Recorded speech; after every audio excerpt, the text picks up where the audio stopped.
बिस्मिल्लाहिर्रहमानिर्रहीम। अस्सलाम वालेकुम। नानी जान की पिटारी में खुश आमदीद। आज हम बनाएंगे नहारी। नहारी अब तो तीनों टाइम खाने में इस्तेमाल की जाती है।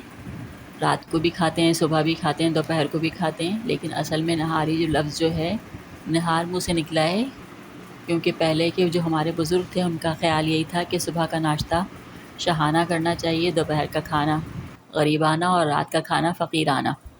अब तो खैर तरतीब उल्टी हो गई है। रात को ज़बरदस्त खाना खाया जाता है, सुबह हल्का सा स्लाइस बिस्किट वगैरह ले लिए जाते हैं, और दोपहर को थोड़ा बहुत कुछ खाया है तो खाया है, नहीं तो रात को बहुत अच्छा शानदार सा खाना खाया जाता है, जो कि सेहत के लिए बिल्कुल भी अच्छा नहीं है। सुबह का नाश्ता हमेशा अच्छा करना चाहिए। इसके लिए हमने सामान ले लिया नहारी के लिए। गोश्त लिया है, उसके साथ हड्डियाँ ली हैं, और गरम मसाला लिया है। ये सारा गरम मसाला जो है, सौंफ ज़ीरा वगैरह सब हम ग्राइंड कर लेंगे। पिसी हुई लाल मिर्चें, नमक और हल्दी लिया है। एक एक खाने का चमचा लिया है ये हमने, और ज़ीरा एक चाय का चम्मच लिया है, और सौंफ एक खाने का चमचा लिया है। इनको सौंफ बादियान के साथ, काली मिर्चों के साथ, लौंग और इलायची के साथ इसको भी पीस लेंगे। और ये हमने प्याज ली है, 2 प्याज हम जो हैं इसके अंदर साल ग्रेवी में डालेंगे, और बाकी बघार के लिए रखेंगे। बघार लगाना ज़रूरी नहीं है, लेकिन हमें लगता है कि एशियन जो हैं वो तड़के वाली चीज़ें ज़्यादा शौक़ से खाते हैं। बघार जिसमें लगा हो ज़्यादा मज़ा आ जाता है उसके अंदर, तो इसलिए बघार तो लाज़मी लगता है। ऑयल ले लिया है, उसके अंदर हमने प्याज डाल दिए, बिल्कुल बारीक बारीक काट कर डाली है, ऑमलेट की तरह चॉप करके, इसलिए ताकि ये अच्छी तरह से बिल्कुल घुल मिल जाए और उसका मसाला अच्छा सा बन जाए। जब भी कभी ग्रेवी बनानी हो और उसमें अगर प्याज आप पीस कर नहीं डाल रहे, तो लाज़मी जो है इसको इस तरह बारीक काट लिया करें। इससे बहुत अच्छी सी ग्रेवी बन जाती है, बहुत अच्छा सा मेल्ट हो जाती है बहुत अच्छी तरह से ये। तो ये प्याज हम बिल्कुल गोल्डन ब्राउन नहीं करेंगे, बस थोड़ा सा इसके अंदर सुनहरी रंग आने लगेगा तो हम इसके अंदर गोश्त डाल देंगे।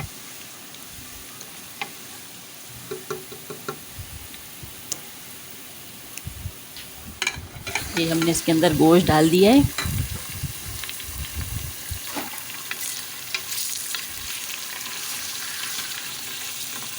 इसमें गोश्त के अंदर भी जो है थोड़ी पानी होता है थोड़ा, तो इसलिए हम इसको पहले, इसका रंग सफ़ेद हो जाएगा तो इसके अंदर अदरक लहसुन का पेस्ट डालेंगे।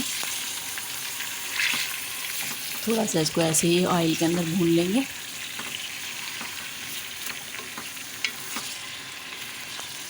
गोश्त के अंदर अपना भी काफ़ी पानी होता है, और थोड़ा अदरक लहसुन डाल के हम इसको भूनेंगे, क्योंकि ये बीफ है इसलिए इसको ज़्यादा पकाना पड़ेगा गलाने के लिए।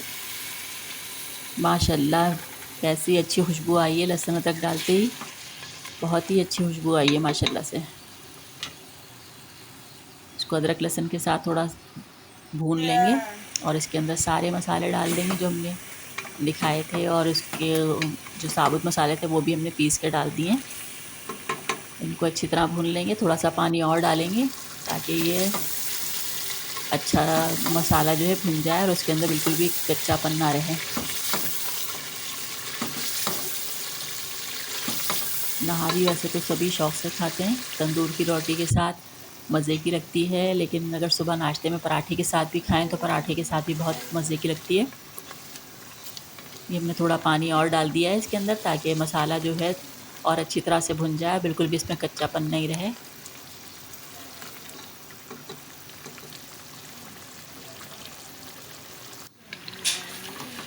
ये देखिए माशाल्लाह से कितना अच्छा कलर आया है इसका। अब इस पर अगर आप चाहें तो इसका रोगन जो है उतार लें। हम भी इसका रोगन उतार लेंगे ताकि फिर बाद में ऊपर से डाला जाए। ये देखिए माशाल्लाह से हमने इसका रोगन उतार लिया है। हड्डियाँ हमने उस वक्त नहीं डाली थी, क्योंकि हड्डियाँ डाल देते तो फिर चम्मच चलाना मुश्किल हो जाता। अब हम हड्डियाँ भी डाल देंगे इसके अंदर।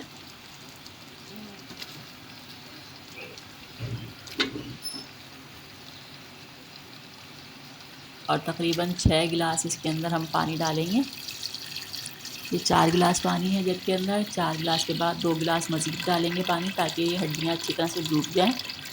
वैसे तो अगर इसको सारी रात पकाया जाए तो बहुत ही अच्छा है, लेकिन हम इसको कुकर में बना रहे हैं।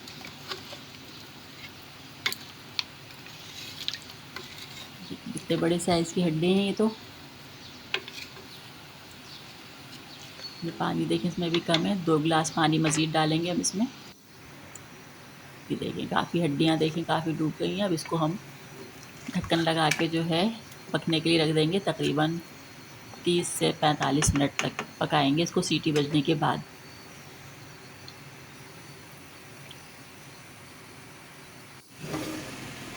ये देखें माशाल्लाह से कितना अच्छा कलर आ गया है और कितनी हड्डियाँ भी बिल्कुल माशाल्लाह से गल गई हैं। इनको हड्डियों को हम अलग निकाल देंगे, हड्डियों की ज़रूरत नहीं है इसमें खाने में।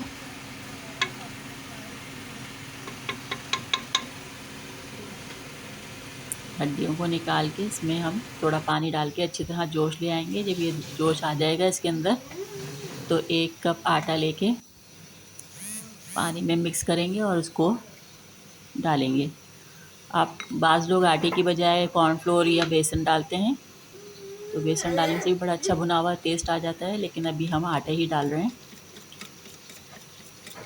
मैदा डालें, आटा डालें या बेसन या कॉर्नफ्लोर, या आपकी अपनी चॉइस है, लेकिन हम अभी आटा ही डाल रहे हैं। इसको अच्छी तरह मिक्स कर लेंगे और क्योंकि पानी में शोरबे में जोश आ चुका है तो अब इसको हम आहिस्ता आहिस्ता करके डालेंगे और चम्मच चलाते रहेंगे ताकि इसका अंदर कोई भी किसी भी किस्म की गुठलियाँ ना बने। चम्मच चलाते रहेंगे जब तक कि इसके अंदर अच्छी तरह से जोश आ जाए। ये देखिए माशाल्लाह से कितनी अच्छी तरह पकने लगा है, लेकिन ये भी कच्चा है तो इसको हम मज़ीद अभी पकाएंगे। 15 से 20 मिनट मज़ीद पकाएंगे और जितनी थिकनेस आपको चाहिए आप उसके हिसाब से आटा डाल लें। अब ये पकेगा तो ये काफ़ी गाढ़ी हो जाएगी नहारी, और इसके ऊपर हम एक प्याज का बघार लगाएंगे। बघार लगाने से खुशबू और जायके में और इजाफ़ा हो जाता है।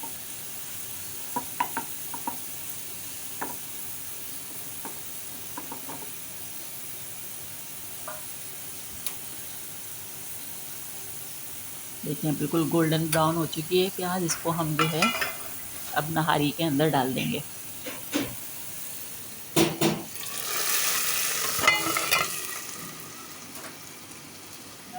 नहारी के अंदर हमने बघार लगा दिया है। अब इसको जो है हम निकाल लेंगे डिश में। ये देखिए माशाल्लाह से हमारी कितनी खुश रंग और खुश जायका नहारी तैयार है। आप भी इस तरकीब को ज़रूर आजमाइएगा और हमें बताइएगा कि आपको ये तरकीब कैसी लगी।